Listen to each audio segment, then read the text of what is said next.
Last week we had the scouts here, and we had ourselves a Curtis and a Trevor to talk to. And Curtis was the young man with whom I pretended to be in conflict, and we're not. And Trevor was the young man who I just kind of appointed to be the listener. Turns out that Trevor kind of needed a little boost. He was having a bad week, and so that was a God act right there to just kind of lift him up a bit. And when we were talking, we were talking about how Jesus teaches us to handle conflict. We're supposed to keep it contained so that conflict doesn't infect the whole body. And how we're supposed to speak directly to each other when we are in conflict, not at each other or around each other or about each other, but to and with. Those prepositions matter. Now, if we can't find a way through it when we're talking to and with each other, then maybe we'll bring somebody else in to help us listen to each other. Because isn't it true that we can get so stuck in our way of thinking that we can't understand what the other person's saying? Has anybody been in that kind of a scenario before? Has anybody been in the scenario where somebody is talking to you and you're just thinking about what you're going to say next and not thinking about what they're talking about? The process of reconciliation is slowing down a fight. Slowing it down to the point that we can listen to each other and try to understand. But even if, after listening and seeking understanding, we still can't move forward, now that's when you bring in a couple other people to help adjudicate. Help come up with a solution just to kind of move things forward a bit so the whole system doesn't get stuck. Because when there is conflict within any system, a church system, a family system, a corporate system, that conflict tends to halt that organization. It sabotages the organization, really, in doing the work that it's called to do. Because it gets so focused on the conflict, it forgets what it's supposed to be about. And I'm sure you've seen that before, too, haven't you? Who here has taught in a classroom? And as you have taught in a classroom, have you had conflict between students get in the way of their learning? And has that made you adapt what you're teaching and slow things down for the rest of the class so now everybody's impacted by it? I think Jesus wants us to handle our conflict the right way so that the rest of the body isn't impacted by it. It's that whole we is greater than me thing. That the mission of the body matters more than the conflicts within the body. And you may remember how we assigned some numbers to conflict so that we could recognize when it's escalating. And how, a number 1 level conflict is the no big deal thing. It's easily forgotten. You're over it. You're done. Right? Number 2 level conflict is when it starts to get under your skin and it's kind of hard to let go. And the number 3 level conflict is when it's gone beyond just getting under your skin. Now you're mad. And you got to blame somebody for it. And then the level 4 conflict, it goes beyond just blaming. You've blamed somebody, and now that person you're blaming has got to lose. And then the level 5 conflict isn't just losing. That person has got to be destroyed. We spent a lot of time talking about that process last week. Today, I really want to talk about why. Why Jesus put that process into place. What is the purpose of it? And I can tell you a couple of things. One, Jesus doesn't want us to bury conflicts or ignore them. He doesn't say that if your brother sins against you, slough it off, swallow it, act like a Christian doormat, and get over it. Jesus wants us to talk directly to each other when there is an issue. He wants us to share it one-on-one. He does because he knows that conflict is going to interrupt the relationship, and interrupted relationships are not reconciled relationships. And if we have been reconciled to God through Jesus Christ, and we have been given a ministry of reconciliation, how can we enact that ministry of reconciliation? How can we show the world what love and forgiveness look like if we're not practicing it amongst ourselves? Reconciliation really is the point of what we're doing. Didn't it say in there something about how God is reconciling the world to himself through Christ? That he died for all, to bring all to a point of reconciliation with God? And that happened through Christ, through his own humility, and through his own sacrifice, his own willingness to suffer and allow himself to be vulnerable, which is hard to do.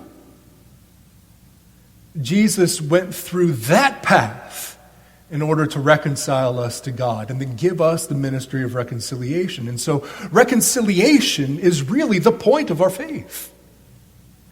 How we reconcile with one another, how we reconcile the poor within their poverty and the rich within their greed, how we reconcile the oppressed and the powerful, how we reconcile the hungry and the hoarding, how we reconcile these great gaps that exist within the world. Well, we got to start with the gaps that exist between ourselves.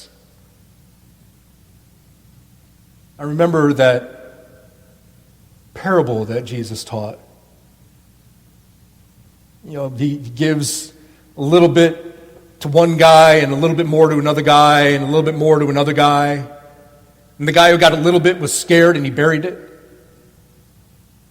The other two got more. You remember this parable? And Jesus expects us to be faithful with the small things, to be entrusted with the big things. And so working on these one-on-one relationships and where there are fractures matters. And doing it directly matters. And keeping it between those who are in conflict matters. So that it doesn't become a virus that infects the whole body and stops everything from happening. I know as a coach with middle school girls, I've got to remind them, keep the drama off the field. Because as soon as I stop a drill, they're together talking about whatever happened between this guy and this other girl and talking about the stuff that is, and I'm like, no, that's not what we're here for. We're a soccer team here to learn how to play soccer. We're not here to work out the relationship issues. You can do that on your own. And a church is here to reconcile the world to God, to work in a way that demonstrates this ministry of reconciliation and not be waylaid by the stuff. So, does every church have stuff? What do you think? Yes. Every church. Does every family have stuff? Even yours?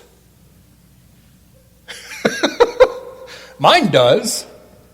Does every school have stuff?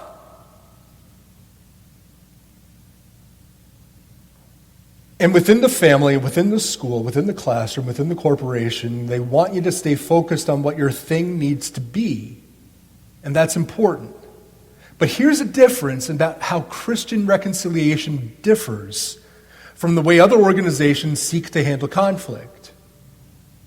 Let's say, for example, because this would never happen, that Doug and I, we're in a conflict. We are right now because he doesn't want me doing this. No. Let's say Doug and I have a thing, okay? And let's say that this thing exists in the workplace. I have taken the hymn numbers and hidden them from you. I moved them to a different spot, and you can't find them. Okay? And then this gets under your skin, and you got to blame me, and now you got to destroy me. It's really escalated. You've had it with this guy who keeps hiding the hymn numbers. Okay? Now, if this were a corporate world, you might have somebody step in here and just say, David, give the hymn numbers back to Doug so he could do his job and stop giving him a hard time. Okay? Done. Right? Or is it? Did Doug receive an apology?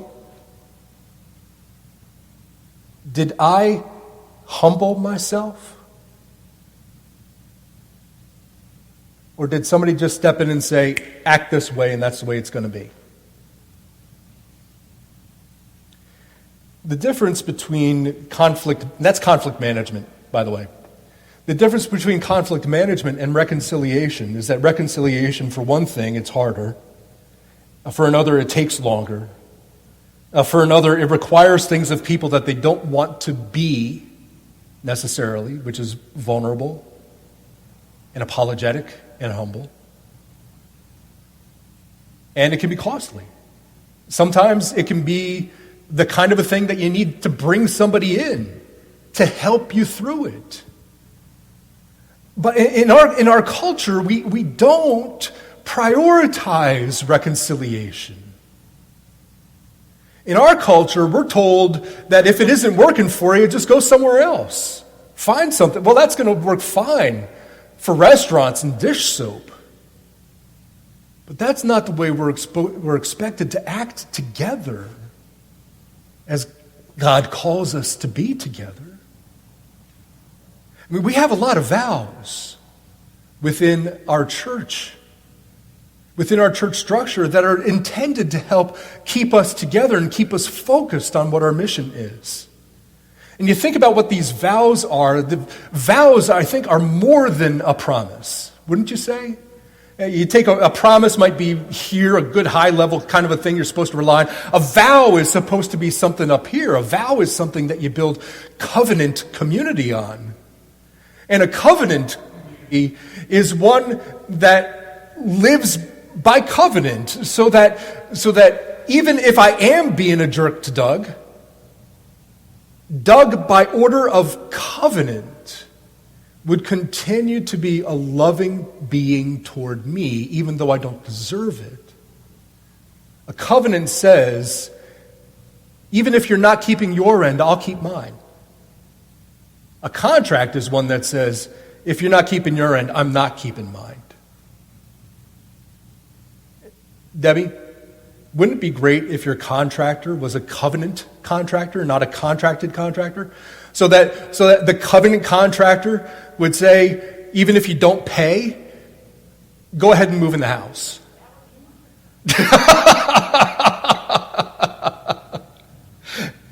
And wouldn't the contractor love it if he didn't build a house and you paid him anyway?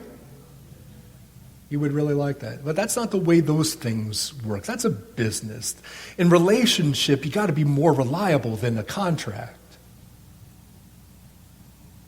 And so the covenant community has these vows that we reiterate over and over again within our life together. The vows begin with baptism.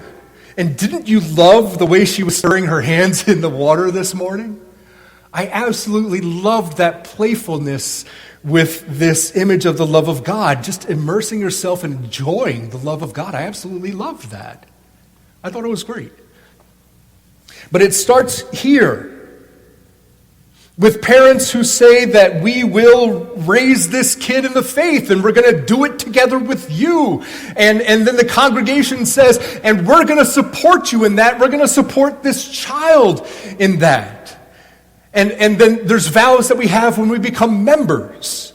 Promises that we will be here when we will work out our salvation together. And then there's promises that we make when there's a marriage. The two people stand up to do their vows, and we're all about the vows that they make, but the congregation makes vows too, that we will support them in their life together. And then when you become ordained, you're making a vow. You're making a vow to stand up for the unity, peace, and purity of the church, to lead the church with energy, intelligence, imagination, and love. And the congregation rises to say, and we will support you in that. All along the way, we're making these vows to reinforce the covenant nature of our life together. But American consumerism tells us, if it ain't working for you, go somewhere else.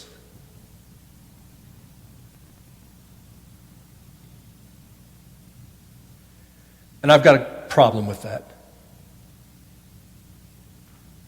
I think the church has a problem with that.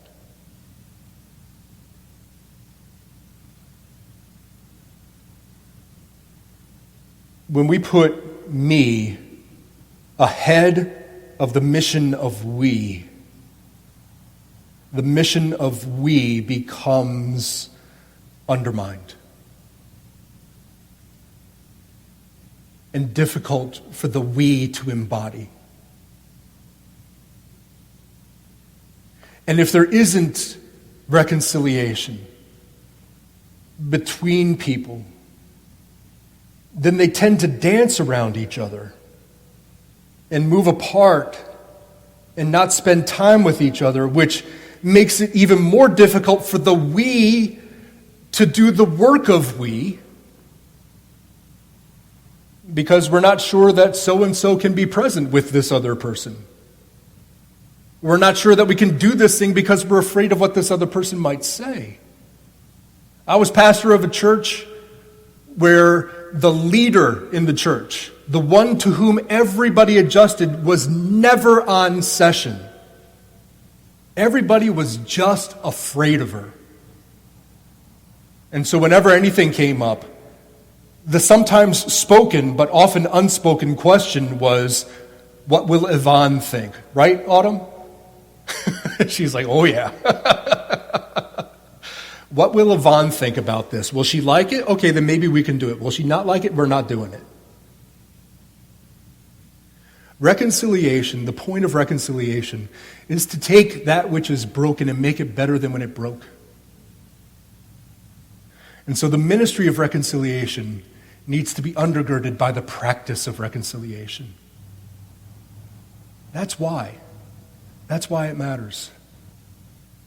I have for a long time considered that the fracturing of God's church into all these various denominations has been hurtful to the body.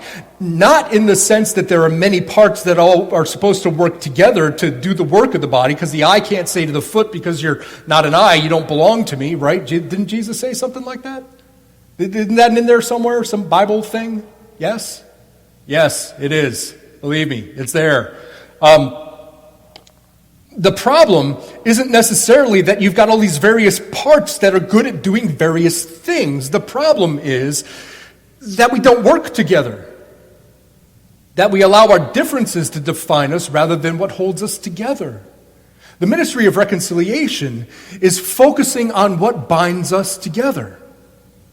So I'll tell you what binds me to Doug. What binds me to Doug is he is honest. He will tell you the truth all the time. That Doug is humble. And that Doug is faithful. And he is smarter than he looks.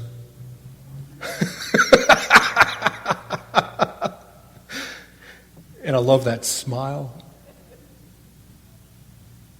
And I love how he lets me just pray for him. Right? Sometimes he'll just come up to me and ask for prayer right in the middle of stuff. There's a lot to love about Doug. There's a lot to love about all of you. And building on that which is love between us builds us into a stronger, reconciled community. As we prepare for this pivot we've been talking about, going from the church that expects everybody to show up to the church that shows up for people, one of the things that we need to be good at is reconciliation between ourselves. Another is taking a break, Sabbath keeping. Speaking directly to one another, building each other up. That's what this February is for. Next week, we're going to go beyond talking about the why of reconciliation. We're going to get into some of the particulars and we'll talk about the need for humility. We'll talk about the need for vulnerability. We'll talk about the need for confidentiality. And we'll talk about the need for there to emerge a better thing than what had broken. Now, before I end the sermon, I just want to ask you, have you experienced reconciliation like that with someone else? Where you have moved through an issue and things are better now between you. Have you experienced that?